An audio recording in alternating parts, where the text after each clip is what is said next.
A black airline executive was heading to Kenya on business, dressed sharp, calm, and collected, but what started as a simple act of kindness at the airport changed everything. After helping an elderly woman with her bag, he was suddenly accused of carrying a fake passport, humiliated by a flight attendant who tore up his ID in front of a crowd. Minutes later, security dragged him away like a criminal. But just 10 minutes after that, the truth came out, and what happened next shook the entire airport. People watching couldn't believe it. Phones came out. The story exploded online. And the fallout? It sent a message far louder than words ever could. Stay with me, this isn't just a story. It's a lesson. And before we dive in, tell me in the comments, where in the world are you watching from? And if you believe stories like this matter, make sure to subscribe for more.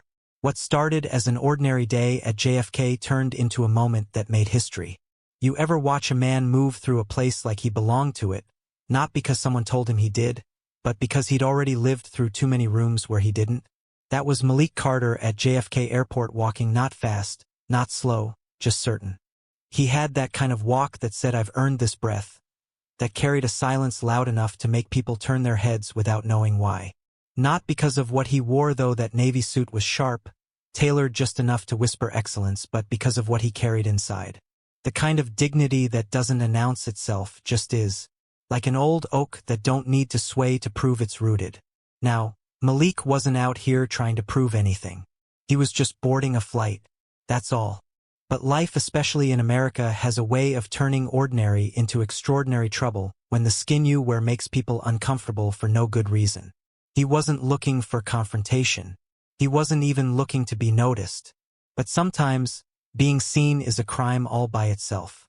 Before the fire came, before the accusations and the torn passport and the crowd with their mouths open and their phones up, before the hashtags and the headlines, there was just a moment. A quiet, human moment. An elderly woman, black like the memory of resilience, trying to lift a bag too heavy for her frame. The kind of moment most folks would walk past, earbuds in, eyes down, minding their business like compassion was some kind of luxury. But not Malik. He saw her. And he did what someone's grandson ought to do. "Let me help you, ma'am," he said, not for applause, not for attention, but because that's what you do. And maybe that's where the world cracked open. See, we live in a country that tells you help your neighbor, lift each other up, be kind, but it also teaches you who's safe and who's suspicious. And the contradiction sits like rust under paint, quiet until the moment it starts to eat through. When Malik helped that woman, he didn't just lift her bag, he lifted the veil. He showed what decency looks like unannounced. And that made somebody uncomfortable. Because kindness from a black man in a navy suit wasn't the story they were expecting. And when the world don't expect you, it tries to erase you. So, here's the part where I speak to you, the ones who've seen the decades stack like folded linens in a cupboard. The ones who remember when buses had signs, when lunch counters had rules, when a glance in the wrong direction could cost a man his job, or worse. You know what I'm talking about. You've lived it. You felt it. And now you're watching a new kind of theater play out in airports, on airplanes, in office lobbies and voting booths, and I need you to remember this: your witness still matters. Your voice still holds weight. If you see something unjust, say something. If you feel that familiar ache, the one that tells you someone's being diminished before your eyes trust it, speak it. Call it out. Because silence never saved anyone. And we ain't too old to start noise when noise needs making. And if you've ever been on the receiving end, if you've been Malik, if you've lifted someone's bag and got suspicion in return instead of gratitude, don't let the bitterness calcify your spirit. Don't let it stop you from helping the next person. Because that's how they win, when we let the weight of what they did stop us from being who we are. Today's a good day to remember that kindness ain't weak.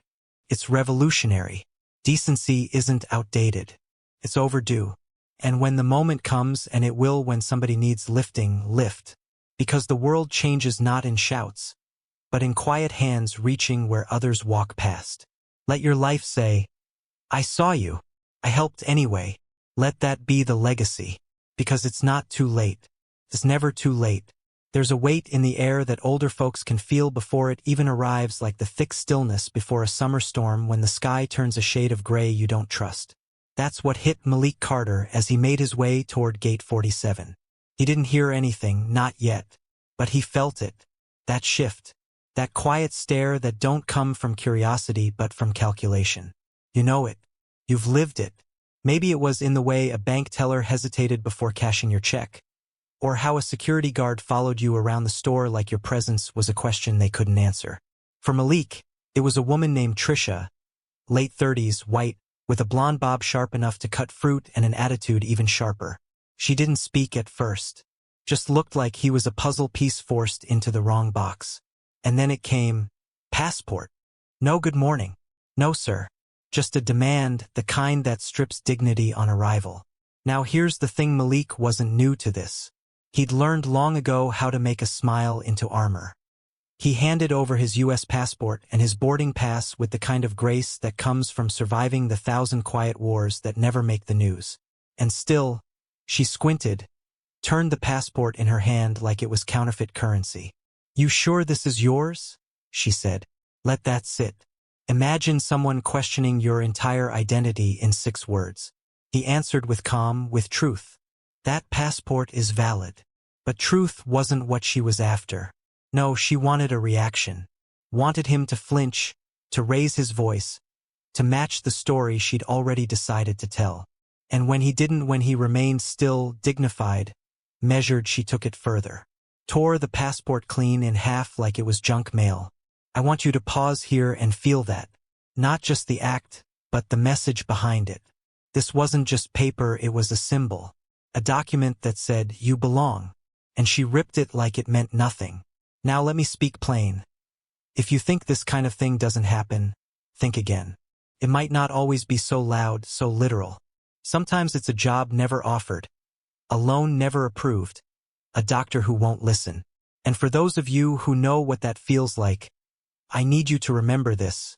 Your composure is not weakness. Your silence, when used wisely, can be louder than any shout. But also, don't let the world teach you to shrink. Stand when it's time to stand. Speak when it's time to speak. Document what they do. Tell someone. Call it what it is. And for those who've never lived that kind of scrutiny, if you see it, don't look away.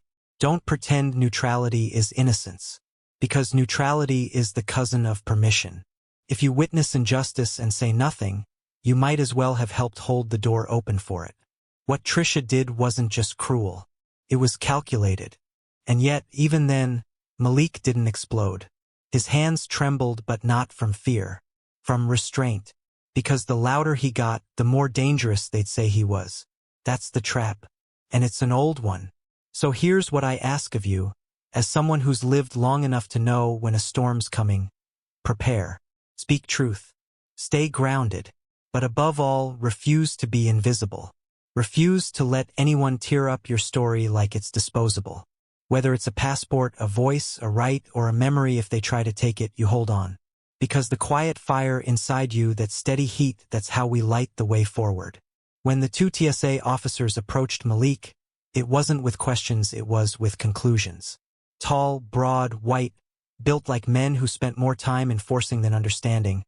They closed in on him like he'd already been tried and sentenced. No one checked the facts. No one asked about the torn passport. They didn't even look at Trisha, who stood in the background with her arms crossed and that smug expression women like her wear when they think the system owes them backup. "Sir, come with us," one of them said, not as a request but a verdict. And Malik, bless him, stood still, not out of fear, but out of knowledge. See, there comes a point in a black man's life where he learns that even when you're right, loudness gets you labeled, and movement gets you mistaken.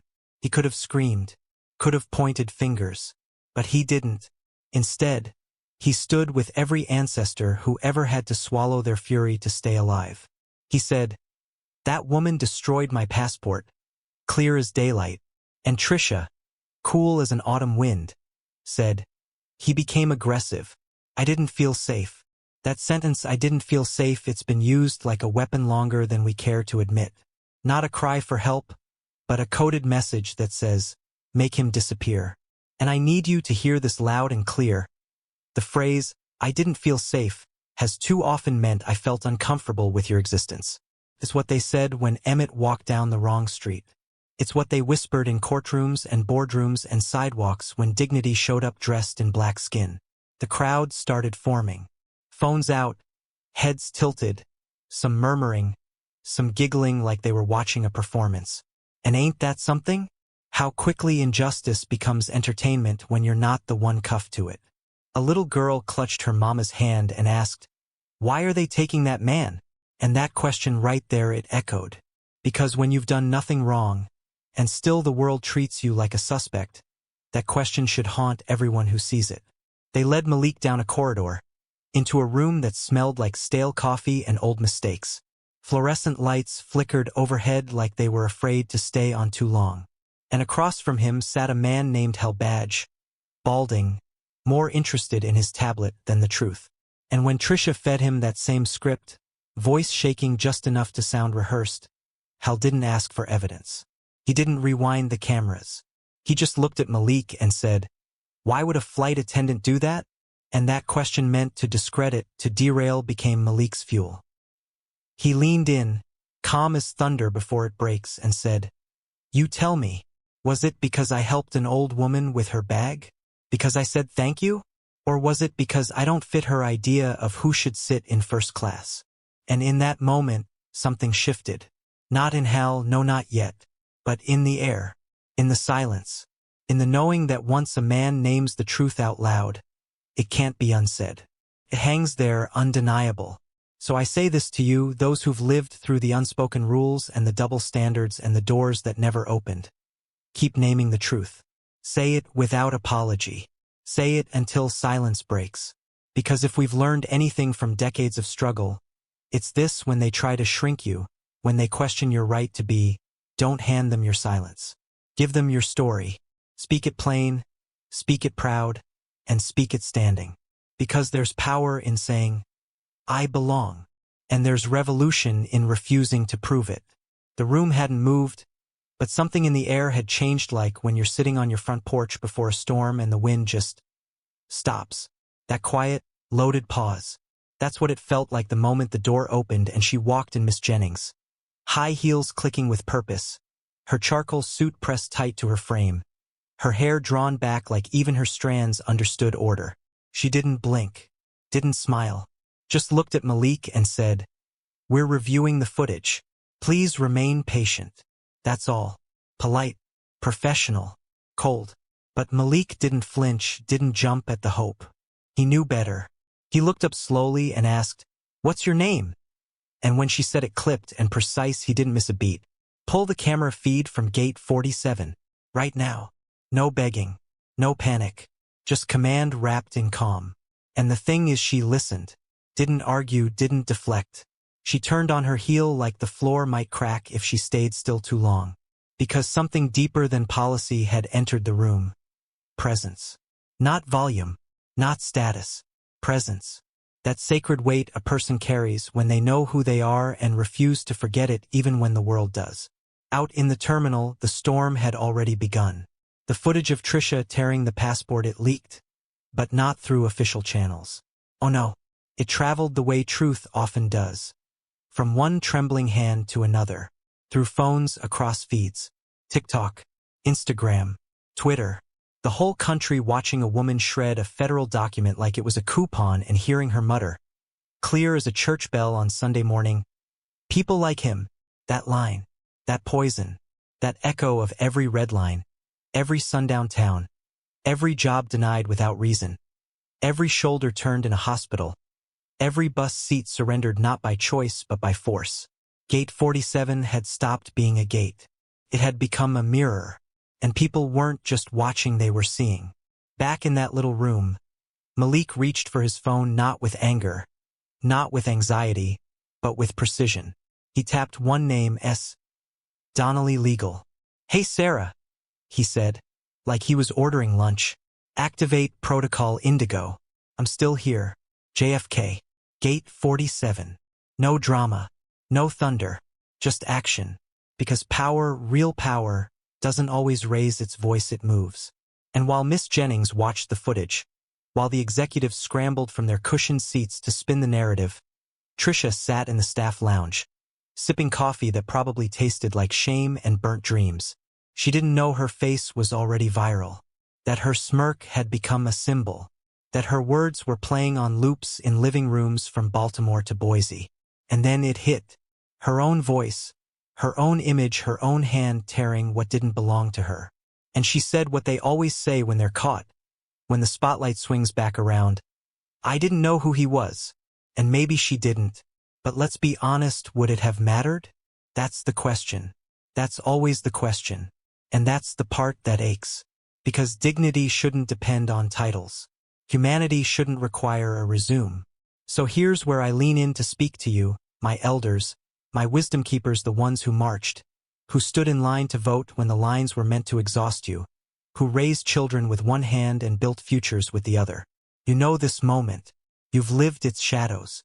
But let this be your reminder. The work isn't done. If you see the light catching fire, don't look away. Fan it. Call your children, your grandchildren. Tell them what it means to stand with truth even when it shakes the room. Tell them that when justice knocks, you don't wait for someone else to answer. You open the damn door. Because in rooms like that one, change begins not with noise, but with stillness that refuses to bow. Malik didn't raise his fist. He didn't shout. He remained. And in remaining, he made the system blink. That's the kind of power we must carry now, not the kind that needs applause, but the kind that gets things done. So if you're wondering what to do next, I'll tell you. Speak out. Share the truth. Protect those who are still learning how to stand. And when the time comes to choose between comfort and courage, choose courage. Every time, the elevator doors slid open like curtains before a stage, and Malik Carter stepped into a world most folks never even knew existed. Not because they couldn't afford it, though the suits here cost more than a year of rent, but because power likes to hide itself in silence. Thick carpets muffled footsteps, and the air smelled of filtered privilege, leather, mahogany, and money that never had to explain itself. Here, there were no lines, no announcements, no overhead voices telling you where to go. Just time moving slowly, deliberately, as if it too had been trained to wait. Jennings led the way, but she didn't speak. Her steps were faster now, her heels less sure, her breath caught between apology and panic. Malik didn't rush. He let each step land like a gavel, quiet but undeniable. Let them wait. Let them feel what he'd felt. Let them sit in their own discomfort the way he'd sat in that cold back room, stripped of identity, asked to justify his existence like it was a clerical error. The lounge they entered wasn't just a room, it was a ritual. Floor-to-ceiling windows gave a god's view of the runway, where planes moved like quiet promises. Jazz whispered from invisible speakers, and not a soul raised their voice. Because here, respect wasn't earned, it was expected. A young man approached, not older than 30, suit too perfect, smile too polished, holding a cup of green tea like it was a sacred offering. "Mr. Carter," he said, hands slightly trembling, "we'd like to offer our deepest apologies." But Malik didn't answer. Not yet. Behind the boy, a massive screen paused on a CNN headline. Airline exec harassed by own staff at JFK. His face centered beneath it. Not as a suspect, not as a threat, but as truth revealed. The doors opened again, and Jennings returned, followed by two executives who looked like they'd been pulled from their dinner tables and their comfort zones. The first, Wallace, old guard in a navy suit, sweat already forming at his hairline. The second, a tall woman with sharp eyes and a freckled face that tried to look neutral and failed. "Mr. Carter," Wallace began, voice quivering just enough to betray fear. We're horrified by what happened. We had no idea." Malik finally looked up, and his voice steady, even cut through the performance. "She tore up a United States passport," he said, calm as ice on glass. "On camera, in front of witnesses." They nodded, fumbling for the right words. "And I was detained, questioned, treated like a problem instead of a person." The woman stepped forward, clearly trying to pivot. "We understand you're also a shareholder, Mr. Carter." And that's when the room changed. Malik reached into his jacket and pulled out a small leather case. Slow, measured. He placed it on the glass table and opened it like a hymn. Inside, an executive ID. silver embossed. Malik A. Carter, Chairman, Global Skies Group. Wallace went pale. The woman blinked so hard it looked like she was trying to reboot. And Jennings? Her face collapsed inward, as if the gravity of what she'd ignored finally found its center. That right there was the turning point. Not because he held a title, but because the mask of assumption had been ripped clean off. And here's where I turn to you, the ones who've earned your stripes in a nation that's long asked you to prove your worth twice before giving you half. The ones who remember when titles didn't protect you, when suits couldn't shield you, when your presence in a room was a protest in itself. Let this moment remind you. No matter your age, no matter the miles behind you, your story still carries weight. Your truth still cracks glass. If you've ever been talked over, looked past, dismissed, don't swallow that history. Share it. Tell the young folks. Tell the ones who think change comes only from loud protests and hashtags. Let them know change also comes from stillness, from preparation, from strategy that waits until the room is silent enough to feel the shift. You don't need to shout to be heard. You don't need to rage to be righteous. You just need to stand in your knowing. So if the day comes, and it always does when someone tries to decide who you are based on who they think you are, don't argue. Just walk into the room, steady as morning, and let them find out. Let them learn the hard way that dignity doesn't come with a name tag, and power doesn't always walk in loud. Sometimes it just walks in late and makes everyone else wait. Trisha Westbrook sat slouched behind the gate desk, her shoulders hunched like a structure slowly caving in on itself. The screen of her phone casting a dull blue glow across her face as she scrolled mindlessly, nervously, trying to outswipe the guilt. The world outside her screen had changed, and she could feel it. Not in words, not in warnings, but in the way her coffee tasted like ash, in the way every glance that passed her felt a little heavier, a little longer. Then came the two security officers, not rushing, not smiling, just standing. One simply said, "You're requested in the executive terminal." No explanation, no eye contact, just the kind of silence that carries weight. Trisha's fingers froze. The smugness that had always hovered just beneath her skin like perfume began to evaporate. "Why?" she asked, though the question trembled in her throat. "No idea," the officer replied. "Orders from the top." And that phrase alone made her legs go soft. She stood anyway, smoothing her blouse like it might protect her, walking with steps that grew slower, heavier, like her own body had caught on to the reckoning her mind still resisted. The elevator opened to that same world of hush and leather and consequence. And there he was, Malik Carter, not shouting, not gloating, just being. Sitting in a leather chair like it was carved for him and him alone. Eyes steady, hands folded, back straight. Presence doesn't need permission, and right then, his filled the room like light through stained glass. Wallace stepped forward, already sweating through his collar. "Trisha Westbrook," he said, his voice wobbling through formality. "You're being placed under immediate suspension pending investigation into racial misconduct and destruction of federal property." The words landed with the weight of iron. Trisha blinked. Once, twice. "Wait. What?" she said, voice too small, too late. She looked around like she was hoping someone else might defend her. But no one moved. Jennings stared at the floor. The tall woman clutched her tablet like a shield. Malik stood slow, deliberate, like justice walking on its own 2 feet, and he said, clear enough for every ear in the room to tremble, "Let me help." Then came the words that should echo in the halls of every institution, in the ears of every gatekeeper too quick to judge. "You destroyed my passport, lied to security, had me detained like I was a threat. So let me ask you why." Trisha stammered, reaching for excuses like lifeboats that weren't there. I didn't know who you were." Malik didn't flinch, didn't smile, just stood firm in the stillness. "Would it have mattered if I was a teacher, a janitor, a father flying to see his kid?" And in that moment, the truth peeled the room bare. There was no sound, no breath, just the air, thick with revelation. "I don't need you to respect my title," he said, voice as calm and unshakable as the tide. "I needed you to respect my humanity. And let me tell you something, those words didn't just sting. They sank. Deep. They moved past the ears and into the chest, into the marrow, into every place where silence had been too convenient. Wallace looked away. Jennings folded her lips into silence. The tall woman blinked twice, like trying to hold back something too real to ignore. And now I speak to you, the ones who've seen this world bend and break, who've stood on both sides of the line history draws and redraws. You know the look on Trisha's face because you've seen it before. Some of you have worn it. Some of you have been on the receiving end of it. But now is not the time to pretend we don't recognize it. If you've ever said, "I didn't know who he was," ask yourself why you needed a name to offer respect.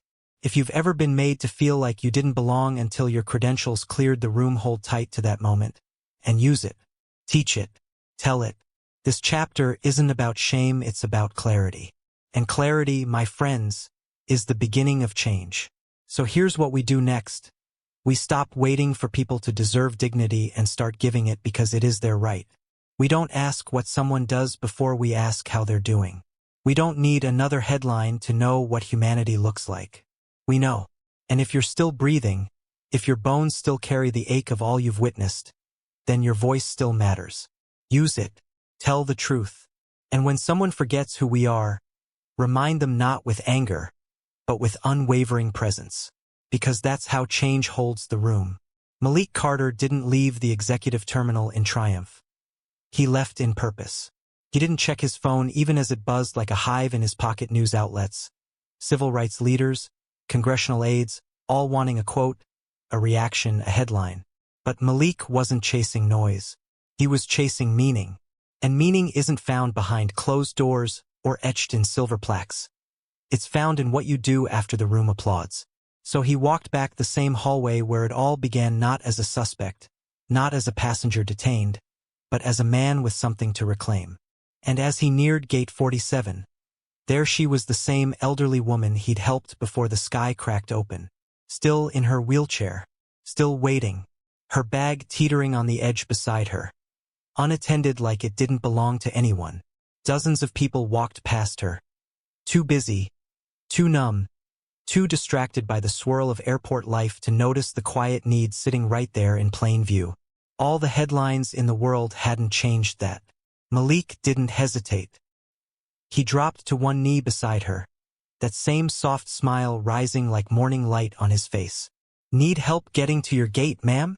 She turned, eyes lighting up with recognition, that grandmother warmth wrapping around her words. "You again?" She chuckled. "I saw you on the news. They said you own the whole airline." Malik just smiled, the kind of smile that says more than words. "Let's just say I've been doing some work behind the scenes." He lifted her bag, adjusted her seat, and wheeled her forward, not for the cameras, though they were watching again, but because this was the part that mattered. Because real power isn't proven in press conferences. It's proven in how you show up, even when the world's already seen you win. And if you've lived long enough to remember when helping someone wasn't political, when kindness was the rule and not the exception, then you know the truth of what I'm saying. This moment wasn't a performance. It was a reminder that decency done in quiet corners echoes louder than any speech. That after the fight, after the fire, we still must return to the ones who were left behind. So here's my charge to you, the elders, the wisdom carriers, the ones who've watched decades rise and fall like tides against stone. Return to your gate. Revisit the people you helped once, the places you were hurt, the truths that never got their closure. Go back not because you owe it, but because healing happens in the return. And when you see someone no one else sees, stop, bend, lend your hand. Because in a world hungry for spectacle, the real revolution is still service. Not fancy, not loud, just consistent, human, rooted in care. And if the world records it, let it. But do it first for the one who needs you. Because no matter how far we've come, the measure of who we are is not how we rise, it's how we return. So get up, walk back, help carry what someone else can't. And let the story of your life whisper to every stranger who watches. This is how you hold the line. Trisha Westbrook's world didn't crumble all at once, it collapsed the way old houses fall. Plank by plank. With every nail pulled by truth she could no longer deny. Her suspension became termination within 48 hours. No soft landing. No backroom transfer. Just silence, then headlines, then erasure. But the internet? The internet does not forget. Her name lit up timelines like a flare in a dark sky, video after video, screen grab after screen grab, each one a mirror held to the face of a nation still tangled in the roots of its own denial. She tried to hide, but you can't delete what you never understood. She didn't just trend. She became a warning. And yet, of all the messages she received, the one that echoed loudest was the one Malik never sent her directly. I didn't need you to respect my title. I needed you to respect my humanity. That sentence followed her like a shadow. Not because it was cruel, but because it was true. And truth, my friend, is a relentless teacher. See, Trisha had lived most of her life unchallenged in the comfort of assumptions, believing herself fair, neutral, professional until her own actions told a story she could no longer outrun. But while her name unraveled, Malik's didn't sit still either. He didn't do a press tour. He didn't pose for applause. He knew better. He understood that statements don't shift systems, structural change does. So when Global Skies released their carefully polished statement, mandatory bias training, hiring reforms, public apologies, Malik didn't clap. He nodded, sure. But then he showed up a month later in a room that mattered more than any boardroom. A training hall filled with new hires. Some were fresh out of school. Some still wore their name tags like they weren't sure they belonged. And Malik didn't stand behind a podium. He stood among them. And when he spoke, it wasn't with a booming voice, it was with the steady cadence of a man who had earned every syllable. We don't just move people through the air, he said. We move them through the world. And if we can't do that with dignity, we fail. Simple. Direct. And it landed. You could feel the air in the room shift, the kind of shift that doesn't come from policy but from conviction. One young black flight attendant, maybe 25, made his way up after the talk, ID badge clutched in hand like a passport to a future he wasn't sure he could claim. "Mr. Carter," he asked, "do you think I could ever run a company like this?" And Malik, with that same quiet, no-nonsense grin he gave to the old woman back at gate 47, placed a firm hand on his shoulder and said, "I don't think, I know. And that right there is what I want you to hold. If you've lived through the long stretch of American time, segregated signs, coded language, policies dressed up as progress, you know that change is slow. But slow doesn't mean still.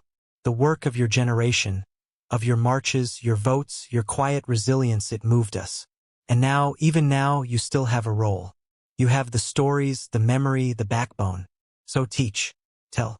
And if your knees don't march like they used to, let your words do the walking. Call someone up. Write it down. Speak it in the church basement, in the grocery store aisle, in the quiet moment when the grandkids are listening. Let them know that power is not a title, it's a torch. And it's our job, no matter our age, to pass it with purpose. Because the flight, the one toward dignity, toward repair, it didn't start with us. But it sure as hell doesn't end without us.